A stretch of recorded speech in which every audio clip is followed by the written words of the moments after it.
कनक की डायरी में पुनः आपका स्वागत है। आज मैं प्रेमचंद रचित सेवा सदन उपन्यास भाग 6 प्रस्तुत कर रही हूँ। गुजारिश है अवश्य सुनिएगा एवं हमारे चैनल को लाइक, सब्सक्राइब, कमेंट एवं शेयर करना न भूलेंगे। सुमन को ससुराल आए 1.5 साल के लगभग हो चुका था, पर उसे मायके जाने का सौभाग्य न हुआ था। वहाँ से चिट्ठियाँ आती थीं। सुमन उत्तर में अपनी माँ को समझाया करती, मेरी चिंता मत करना, मैं बहुत आनंद से हूँ।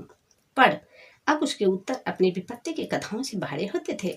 मेरे जीवन के दिन रो रो कर कट रहे हैं।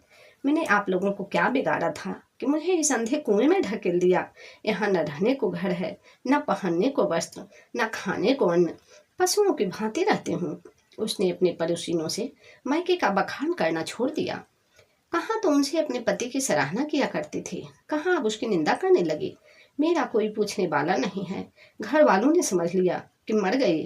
घर में सब कुछ है, पर मेरे किस काम का, वह समझते होंगे। यहाँ मैं फूलों की सेज पर सो रही हूँ और मेरे ऊपर जो बीत रही है वह मैं ही जानती हूँ। गदाधर प्रसाद के साथ उसका बर्ताव पहले से कहीं रूखा हो गया। वह उन्हीं को अपनी इस दशा का उत्तरदायी समझती थी। वह देर में सोकर उठती, कई दिन घर में झाड़ू नहीं देती। कभी कभी गदाधर को बिना भोजन किए काम पर जाना पड़ता। उसकी समझ में न आता कि यह क्या मामला है, यह काया पलट क्यों हो गई है। सुमन को अपना घर अच्छा न लगता। चित्त हर घड़ी उछटा रहता। दिन दिन भर पड़ोसियों के घर बैठी रहती। एक दिन गदाधर 8 बजे लौटे तो घर का दरवाजा बंद पाया। अंधेरा छाया हुआ था। सोचने लगे, रात को वह कहाँ गई है।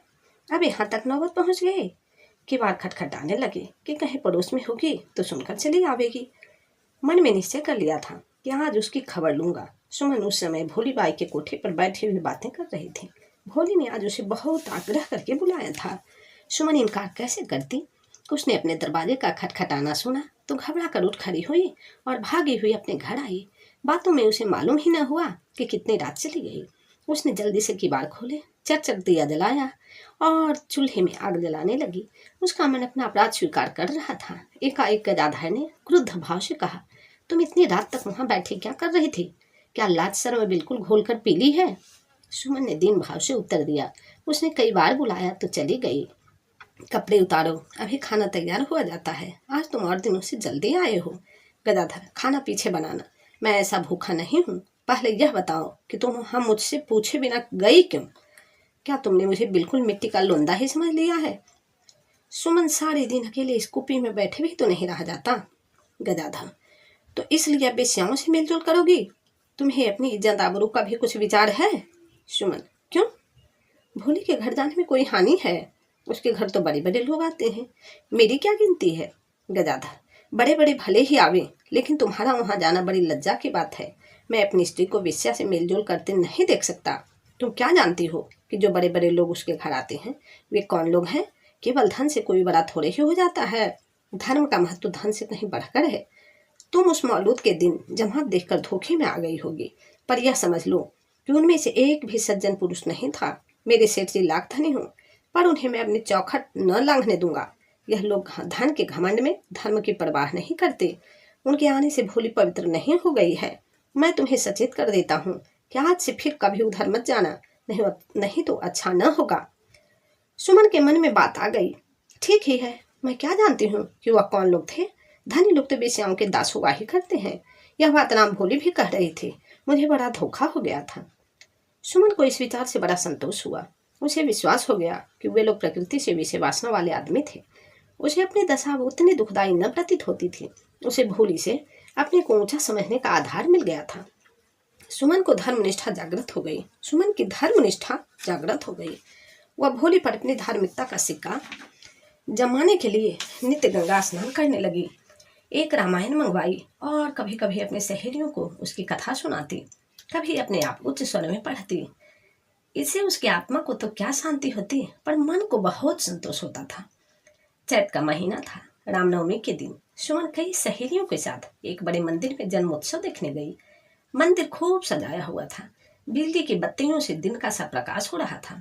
बड़ी भीड़ थी। मंदिर के आंगन में तिल धरने की भी जगह न थी। संगीत की मधुर ध्वनि आ रही थी।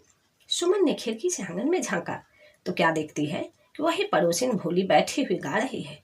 सभा में एक से एक बड़े आदमी बैठे हुए थे। कोई वैष्णव तिलक लगाए, कोई भस्म रमाए, कोई गले में कंठे माला डाले और राम नाम के चादर ओढ़े, कोई गेरुए वस्त्र पहने। उनमें से कितनों ही को सुमन नित्य गंगा स्नान करते देखती थी। वह उन्हें धर्मात्मा, विद्वान समझते थे। वही लोग यहाँ इस भांति तन्मय हो रहे थे, मानो स्वर्ग लोक में पहुंच गए हैं। भोली जिसकी ओर कटाक्ष पूर्ण नेत्रों से देखती थी, वह मुग्ध हो जाता था, मानो साक्षात राधा कृष्ण के दर्शन हो गए। इस दृश्य ने सुमन के हृदय पर वज्र का सा आघात किया। उसका अभिमान चूर चूर हो गया। वह आधार जिस पर वह पैर जमाए खड़ी थी, पैरों के नीचे से सरक गया। सुमन वहां एक क्षण भी खड़ी न रह सकी। भोली के सामने केवल धन ही सिर नहीं झुकाता, धर्म भी उसका कृपाकांक्षी है। धर्मात्मा लोग भी उसका आदर करते हैं। वही वेश्या जिसे मैं अपने धर्म पाखंड से परास्त करना चाहती हूँ, यहाँ महात्माओं की सभा में, ठाकुर जी के पवित्र निवास स्थान में आदर और सम्मान का पात्र बनी हुई है, और मेरे लिए कहीं खड़े होने की जगह नहीं। सुमन ने अपने घर आकर रामायण बस्ते में बांध कर रख दी। गंगा स्नान तथा व्रत से उसका मन फिर गया। कर्णधार रहित नौका के समान उसका जीवन फिर डामाडोल हो गया। तो अभी आप प्रेमचंद रचित सेवा सदन भाग 7 सुन रहे थे कनक भारती के स्वर में। धन्यवाद।